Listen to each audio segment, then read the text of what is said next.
Assalamualaikum warahmatullahi wabarakatuh. Saudara-saudaraku yang dirahmati Allah Subhanahu wa taala, apa sebenarnya itu fana? Jadi banyak dari kita ini masih bingung sekali. Apakah fana itu kondisi kita dalam keadaan tidak sadar, ataukah jasad ini tidak kelihatan? Bukan seperti itu yang dimaksud fana sebenarnya, hadirin. Jadi yang dimaksudkan fana di sini itu bukan begitu. Jadi fana di sini adalah fana ilmunya, fana kefahamaannya. Kemudian dikatakan fana kepahamannya, tidak ada lagi keraguan. Kita betul-betul menyatakan dengan seyakin-yakinnya atau mengembalikan segala sesuatu haknya Allah Subhanahu wa taala yang kita selalu akui. Nah, ini kita kembalikan kepada yang hak, kepada yang punya hak. Dalam hal ini ya Allah Subhanahu wa taala. Kemudian bagaimana cara praktek untuk mengembalikannya sesuai dengan perintah innalillahi wa inna ilaihi rajiun? Segala sesuatu berasal dari Allah, kembali kepada Allah. Nah, kita ini yang kita fanakan, yang kita kembalikan, menyatakan, meleburkan diri kita kepada haknya Allah. Kita kembalikan kepada haknya Allah Subhanahu wa taala. Jadi tidak ada lagi rasa kita, tidak ada lagi kita yang merasa. Maka dalam hal ini seperti sifat ma'ani, sifat ma'nawiyah, mengembalikan ketujuh sifat itu. Contoh hayat. Nah, hayat ini kan artinya hidup. Hidup. Nah, hidup ini di dalam pemahaman kita diartikan kita yang hidup. Nah, hidup di sini bukanlah hidup kita, tapi yang hidup ini Allah. Paham betul-betul, menyatakan kita betul-betul tahu bahwa yang hidup itu Allah, itu fana. Kemudian kita betul-betul tahu diri kita ini bodoh. Yang maha tahu, yang berilmu itu Allah. Yang berkuasa, kita betul-betul tahu yang berkuasa itu Allah. Kita betul-betul memfanakkan diri kita, yang berkuasa itu Allah, sampai ke tahap kesadaran. Kesadaran tunggal, kesimpulannya dia memfanakkan dirinya. Dengan memfanakkan dirinya dan mengembalikan segala sesuatu yang ada diri kita, yang kita akui, yang di dalam diri kita ini sifat ma'ani itu kepada Allah, kepada zat Allah Subhanahu wa taala. Sehingga disinilah pengakuan kita mengakui bahwa kita tidak ada, yang ada hanya zat, sifat, asma, af'al semata-mata.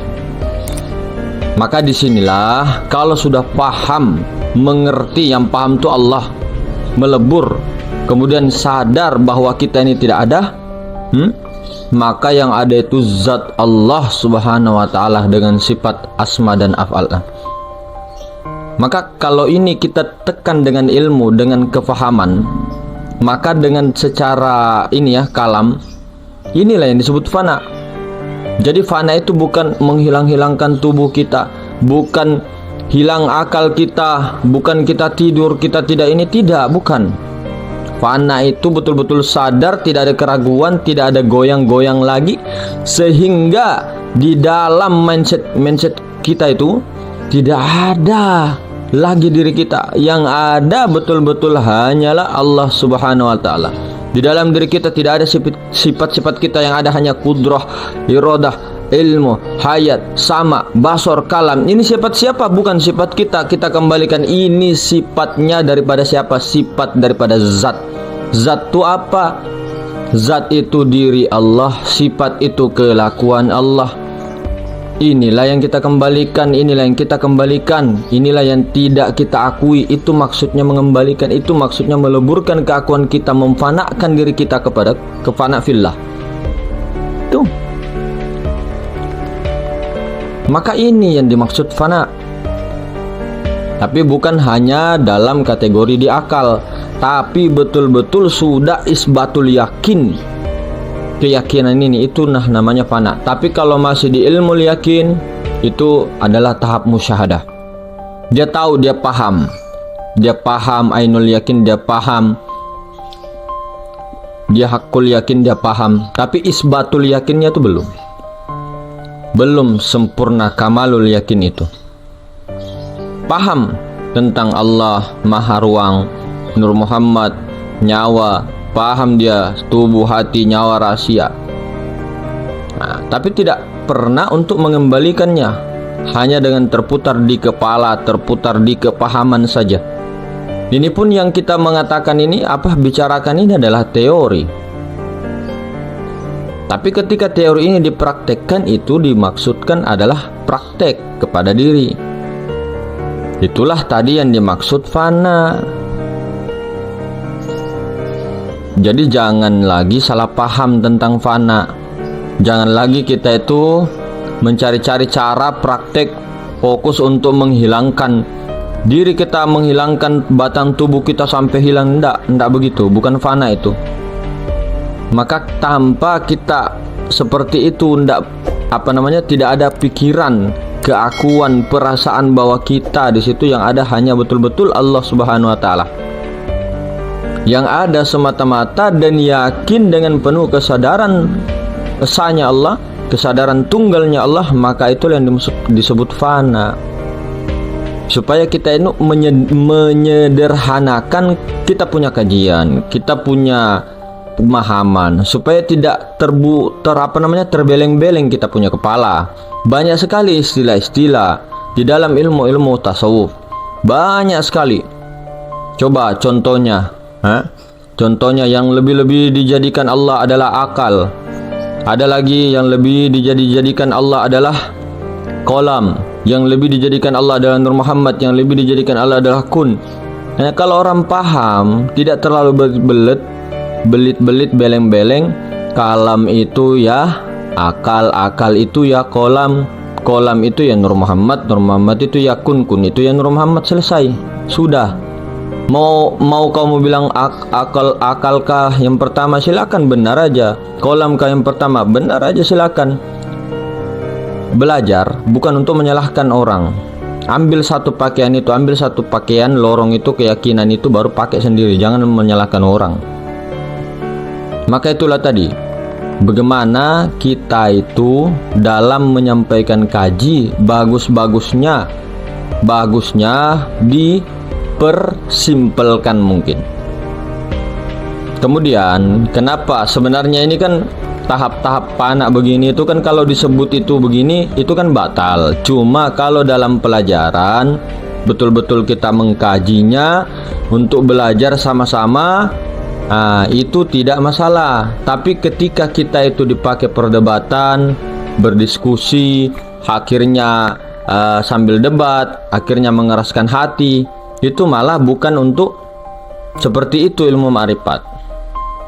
Maka di sini kita membuka cara praktek untuk fanakan diri. Di sini hanya untuk saling belajar sama-sama satu sama lain, bukan untuk mengajari, bukan. Mau dipakai terserah, tidak dipakai terserah, begitu nah. Maka hadirin semuliakan Allah Subhanahu wa taala, yang dimana dikatakan ketika disebut apa kita mengatakan begini, saya sudah fana, saya sudah lenyap, saya sudah lebur, saya sudah mematikan diri saya. Itu berarti belum. Cuma kan ini dalam tahap belajar, kita dalam pelajaran. Jadi cara fana itu begini. Bukan kita merasa sudah fana, tidak. Maka hadirin semuliakan, bagaimana kita menghilangkan tubuh kita, hati kita, nyawa kita, rahasia kita kepada zat, sifat, asma dan af'al. Itulah yang dikatakan la maujudun bihaqqi illallah. Maka hadirin semuliakan Allah, mungkin saja kita belum sampai duduk kepada ilahi anta maksudi, kepada maha suci, kepada zat semata-mata, zat mutlak semata-mata. Karena kita harus ke situ, harus ke maha ruang, harus meleburkan ke sana, harus mempanakkan diri ke sana, mempanakkan diri kita ke maha ruang. Bukan hanya di kepahaman. Mulai kita daripada sifat kita, Nur Muhammad ini dikembalikan. Ini sifatnya Nur Muhammad, ini sifatnya Allah, ini sifatnya Allah, ini Nur Muhammad, bukan sifat kita. Fana ke situ, baru fana kepada zat mutlak. Nah, mungkin saja kita belum sampai ke situ, masih dalam tahap pemahaman. Peleburan kita belum, karena ini prakteknya ini. Nah, ketika masih ada wujud selain daripada Allah, maka sulit, belum bisa dikatakan ada Allah, ada kita, syirik. Maka la maujudun bihaqqi illallah itu perkataan yang sangat ringan diucapkan, gampang diucapkan, gampang dipahami, anak kecil pun paham. Tidak ada yang maujud, hanya Allah yang maujud. Anak kecil SMP, SMA itu paham, tapi praktek. Apakah betul-betul peleburan kita ke situ? Apakah betul-betul ketika di dalam keseharian kita betul-betul la maujudun bihaqqi illallah atau tidak? Ataukah masih ada wujud hewan? Ataukah masih ada wujud alam semesta di dalam diri? Ataukah masih ada wujud makhluk-makhluk di dalam dirimu? Maka itu belum la maujudun bihaqqi illallah. Apakah masih sakit hati, iri, dengki, dendam dan sebagainya? Berarti belum la maujudun bihaqqi illallah. Maka kita ini sama, kita belum ada. Mungkin dari kita ini, mungkin. Saya tidak mengatakan tidak ada. Jadi kita itu tetap aja ke situ, tetap ilahi anta maksudi ke situ, harus ke situ. Wajib kita ke situ, ikhtiar, ada doa, ada tawakal. Tapi doa, tawakal, ikhtiar itu adalah murni pemberian Allah. Kelihatannya kita ikhtiar, tapi itu ikhtiarnya Allah. Kelihatannya kita berdoa, kita bukan yang berdoa. Yang berdoa itu Allah Ta'ala. Allah Ta'ala melalui Nur Muhammad. Nur Muhammad yang berdoa. Ya Allah Ta'ala juga melalui nurnya. Nurnya ya Allah Ta'ala juga. Nur Muhammad ya tiada lain juga daripada Allah Ta'ala. Begitu nah. Maka hadirin semulakan, bagaimana praktek fana ini mulai daripada sifat. Yang melihat ni Allah, yang mendengar ni Allah, yang berbicara ni Allah, yang ngomong ini. Bukan kita mengakui, memulangkan. Artinya kalau sudah begitu tidak ada lagi diri kita. Tidak usah lagi kita mengatakan saya sudah tidak ada, yang ada hanya Allah. Tidak perlu. Akui saja. Ilmu kita sudah goib, paham kita sudah goib. Maksudnya kita sudah tidak bicara lagi masalah ilmu, tidak lagi menguraikan begitu. Tapi kita sudah mengantarkan paham ke sana. Itu namanya ilmu tadi, mengantarkan pahamnya itu ilmu. Tapi untuk mempraktekkannya, menyadari keseharian itu, praktek itu kepada fana, kita betul-betul meleburkan kita betul-betul meleburkan kepada fana itu, memulangkan bahwa sifat ma'ani ini adalah sifatnya Allah, maka itu praktek. Maka pada nyawa kita itu sifat ma'ani itu menunjukkan kelakuan, keadaan zat. Karena untuk sampai kepada zat itu melalui sifatnya yang paling cepat. Artinya yang berkelakuan itu, yang berbuat itu adalah zat melalui sifatnya yang ma'ani. Pada kita nyawa, yang hidup zat. Sebenarnya zat, yang berilmu, yang tahu zat sebenarnya. Nah, jadi bukanlah sebenarnya sifat itu yang berkuasa, yang berkehendak, yang berilmu, yang tahu. Teruskan lagi kepada zat. Nah, yang berkuasa, yang berkehendak, semuanya yang maha berkehendak, maha berkuasa, maha berkasih sayang, apa semuanya lah maha itu diisbatkan kepada zat mutlaknya, dinisbatkan kepada Allah Subhanahu wa ta'ala. Namun Nur Muhammad juga tiada lain sifatnya, yang tidak bisa dipisah-pisah. Kalau dipisah-pisah lain sudah itu. Dikatakan Nur Muhammad itu Allah, tidak boleh juga. Tidak boleh di dalam ilmu syariat. Tapi di dalam ketika hakikat, ketika kitanya sudah tidak ada, yang ada hanya Allah, tidak ada lagi yang namanya muhaddas dengan qadim. Kalau kitanya yang tidak ada. Tapi kalau kita ada, Allah ada, ya ada muhaddas, ada qadim. Ini dalam posisi hakikat lo ya. Tetap ada di dalam syariat itu ada. Yang muhaddas tuh yang alam semesta, yang batan tubuh, yang rusak, yang yang ini yang nampak berupa dan sebagainya itu muhaddas. Maka ketika kita tidak ada, alam raya tidak ada, semua itu yang ada hanya Allah. hanya apa? Wujud. Wujud itu apa? Bukan rupa, tapi wujud itu ada. Adanya Allah Subhanahu wa taala, zatnya, sifatnya, asma'nya, af'alnya itu Allah. Mana af'al Allah, mana asma Allah, mana sifat Allah, mana zat Allah, sekomplitnya tunggal. Maka hadirin semuliakan, tidak lagi ketika paham dengan ini, tidak lagi mengingat-ingat. Jadi kesadaran, sadar saja, sadar, kesadaran Allah, kesadaran billah, kesadaran lillah. Jadi minallahi billahi lillahi. Inilah ibadah yang bisa membuat kita tenang. Sadar, ala bizikrillahi tatma'innul qulub. Ingatlah, hanya dengan mengingat Allah hati menjadi tenang. Ingatlah, hanya dengan sadar Allah hati akan menjadi tenang. Sadar, ingat, sadar.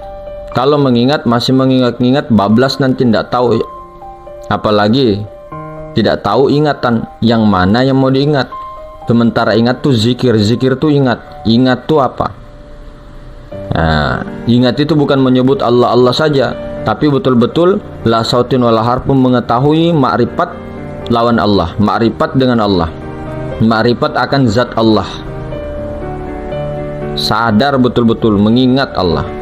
Yang mengingat pun Allah, yang diingat pun Allah, yang dilihat pun Allah. Itulah kesadaran. Itulah zikir yang sebenar-benarnya zikir. Jadi kalau menyebut Allah, la ilaha illallah, itu menyebut, mengatakan lafaz zikir.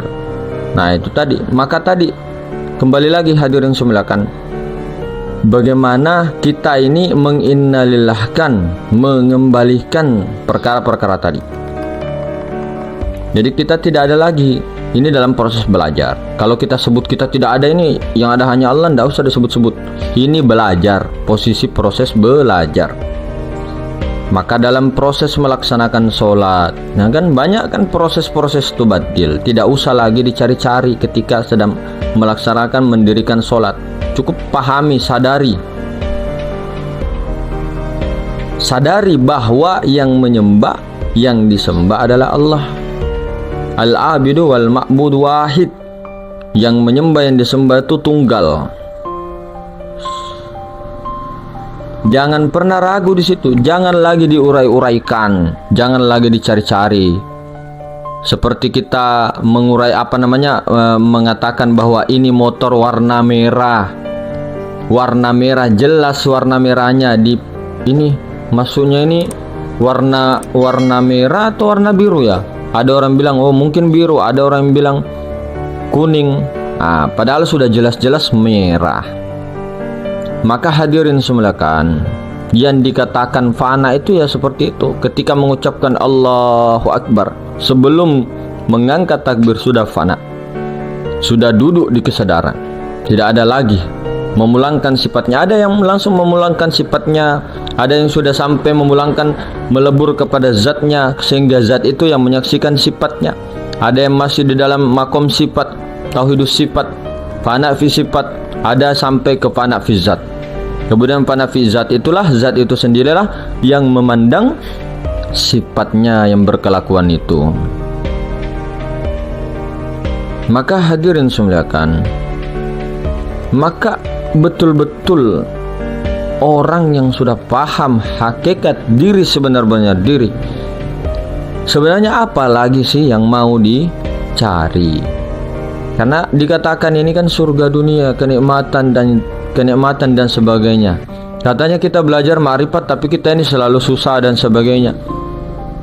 Tapi jangan pernah menganggap orang-orang yang belajar ma'rifat dalam penglihatan kalian, dalam penglihatan kita, merasa susah, merasa di sana sini, di sini perasaan kita saja, tapi di dalam sirnya tidak ada yang seperti itu. Bahkan terhati-hatilah, karena banyak yang menguji dirimu, banyak sekali menguji kita. Kelihatannya dia susah, kelihatannya dia begini, kelihatannya dia menangis, kelihatannya dia bersedih dan sebagainya, tapi sebenarnya dia itu ngeprank.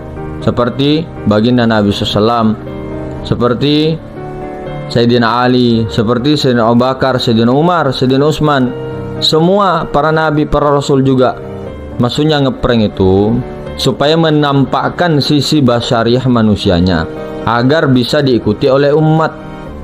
Kalaulah nabi, rasul dan beberapa para wali-wali Allah, kekasih Allah itu tidak menampakkan basyariahnya, tidak ada yang bisa diikuti karena beliau sangat luar biasa. Itu pun juga yang dinampakkan sisi basyariahnya.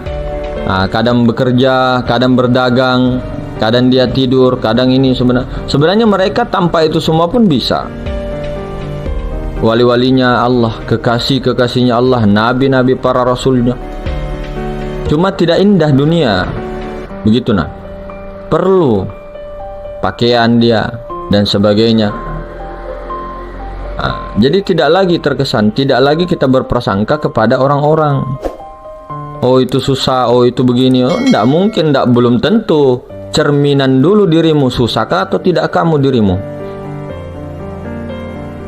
Jadi hadirin semuliakan, kita itu belajar ma'rifat, fokus kepada diri. Jangan fokus kepada orang untuk memaksa orang untuk menuju ke paham kita. Tidak baik begitu. Pahamnya orang. Kalau dia memang mau ikut, ya ayo sama-sama belajar begitu nah. Bukan kita ini setelah paham pergi mencari orang, memaksa orang untuk ikut kepahaman kita. Oh, tidak bisa begitu. Tidak bagus begitu. Itu pemaksaan namanya. Maka hadirin semuliakan, kembali lagi, inilah yang sudah kita kaji melalui sifat ma'ani ini. Inilah yang kita sadari, yang kita tekan baik-baik, kita pakai tancap baik-baik.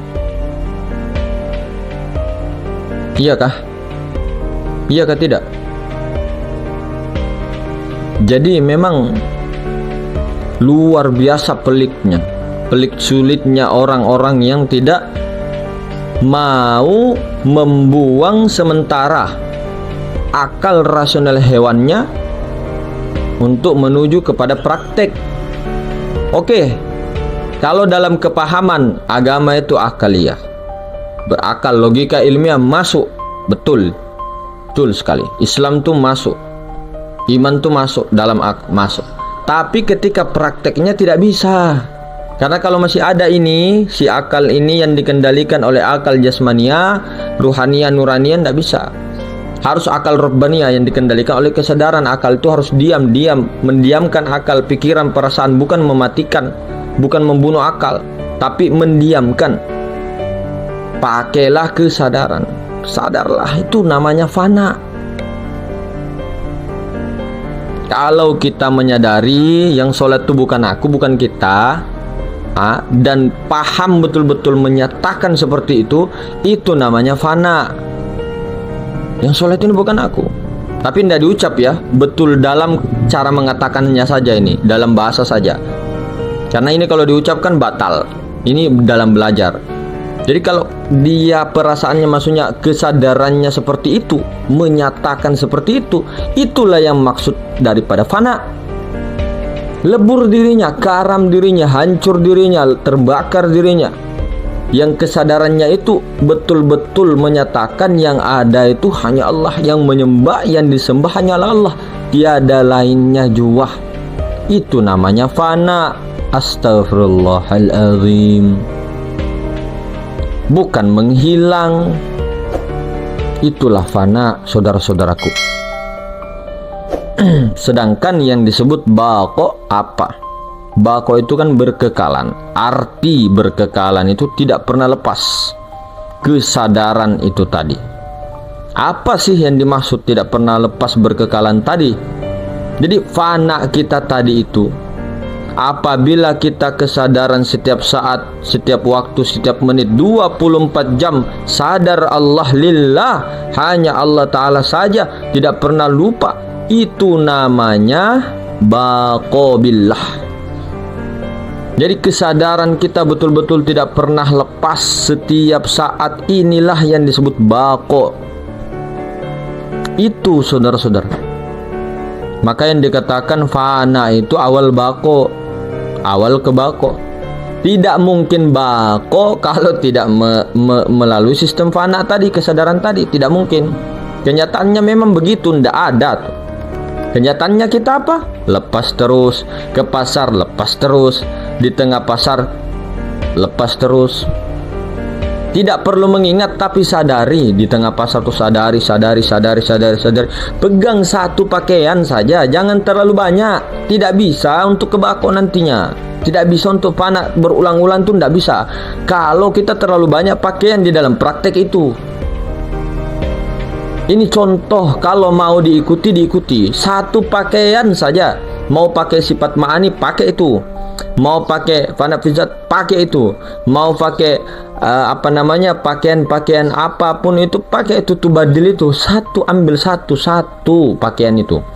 Mau pakai 20 sifat wajib bagi Allah, yang pakai sifat wujud, yang wujud hanya Allah, sadari itu saja, pakai satu itu.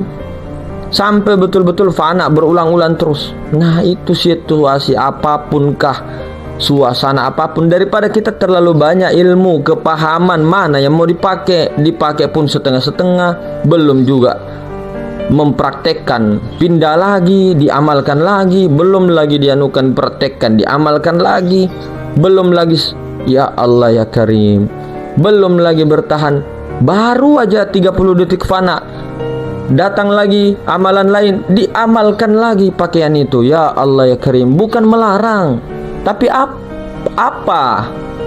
Pegang satu lorong itu. Bukanlah kita untuk memaksa untuk pakai pakaian, enggak. Pakaian apapun itu pakai dulu, ini demi kebaikan diri sendiri. Jangan terlalu banyak gitu. Nah, kalau pakaian ma'rifat tuh jangan terlalu banyak. Kalau syariatnya perbanyakkan itu. Hafal hadis, hafal Quran silakan. Banyak amalan-amalan zikir silakan amalannya, tapi kesadarannya ini nah. Amalannya terserah, mau istighosanya banyak, ya Rahmanu, ya Rahim, ya Hannanu, ya Mannan, ya Maliku, ya Quddus, ya Salamu, ya Mu'min. Maukah Rabbana innaka jami'un nasi liyaumin la raiba fi innallaha la yukhliful mi'ad. Mau pakai Allahumma sholli sholatan kamilah wa sallim salaman taman. Perbanyak amalan, tidak apa-apa. Istighosah perbanyak, tidak apa-apa. Sholawat tidak apa-apa, zikir tidak apa-apa. Kesadarannya ini nah, satu saja ambil dulu. Pilih daripada tubadil, praktek tubadil yang mana kamu pilih. Jangan terlalu banyak, ya Rabbana. Jadi dalam keseharian kita, kalau sudah dapat praktek fana itu, dapat pakaian keselamatan dunia akhirat itu, mau dalam istighosahnya, mau dalam zikirnya itu tadi, mau dalam tahajudnya, mau dalam sholat apapun itu, mau dalam keramaiannya, mau dalam pekerjaannya, itu yang paling utama. Inilah ruhul Islam, inilah ruh inti daripada agama ad-din. Inilah yang banyak ditinggalkan kita sekarang ini, karena inilah inti ajaran dasar puncak daripada tauhid itu sendiri. Kalau tidak ada kesadaran ini, siap-siap dibontang-banting, siap-siap dibontang-banting, siap-siap dibanting kita ini. Karena apa? Kita yang sholat, kita yang beribadah, kita yang berdoa, kita yang berzikir, kita itu kan syirik namanya. Itu kan perampok rasa kita, perasaan kita aja. Makanya padahal kita sudah habiskan dalam paham itu tadi. Maka disinilah seninya ngaji seperti ini. Perasaan kita, kok saya tadinya sadar, kok tiba-tiba saya perasaan begini. Padahal sudah mengikrarkan diri bahwa la hayyun la qadirun la sami'un la mutakallimun illallah. Zat Allah meliputi sekalian alam, maha ruam meliputi sekalian alam. Padahal kita sudah mengikrarkan itu, tapi kok saya lupa lagi. Di situ seninya, di situ perjuangannya. Perjuangannya pun jangan dipahami bahwa itu kita, bukan, tapi perjuangan daripada digerakkan juga oleh Allah. Maka disitulah kita betul-betul nikmat begitu nah. Jadi ada ikhtiarnya, ada doanya, ada segala macamnya, dan ya macam-macam dalil lain, ujian-ujian, dan ada yang menurut kita ujian tapi nikmat daripada Allah. Seandainya kita diberitahukan langsung, itu semua nikmat, itu tidak ada ujian, itu nikmat. Karena kenapa? Kita tidak tahu apa di belakangnya, sehingga kita itu hanya mengatakan itu ujian buruk, ujian kesusahan, ujian ini. Tidak, kelihatannya menurut kita, tapi menurut Allah tidak kita lah tahu. Nah, ini bahasa syariat lagi kita ada Allah, ada kita, ada Allah, ada Muhammad, ada Adam, ada ini, ada itu. Itu syariat memang ada. Hakikat la maujudun bihaqqil Allah ini gampang sekali dibilang, tapi kita ini belum sampai ke situ. Prakteknya itu 24 jam. Atau paling tidak sudah dapatlah rasa fana itu, kesadaran itu. Alhamdulillah lah kalau sudah dapat fana itu. Fana bukan betul-betul hilang badannya, bukan dihayal-hayalkan, bukan seperti itu. Jadi perlu dipahami juga, jangan sampai salah paham, gagal paham nanti namanya keliru nanti keliru di jalan yang tersesat di semak-semak belukar. Maka begitu hadirin semuliakan, bagaimana kita betul-betul tidak lagi memandang daripada selain la maujudu bihaqqi Allah. Tapi ini hanya kepahaman, hanya teori. Tapi teori ini, paham ini mendudukkan kita betul-betul di dalam praktek. Kalau dipraktekkan, itu semua juga karena hadrat dan karunia rahmat Allah Subhanahu wa taala. Jadi seperti itu, semoga dipahamkan, terpahamkan oleh Allah Subhanahu wa taala, dan senantiasa sadar kepada Allah, terus menerus, konsisten, istiqomah. Mungkin begitu. Assalamualaikum warahmatullahi wabarakatuh.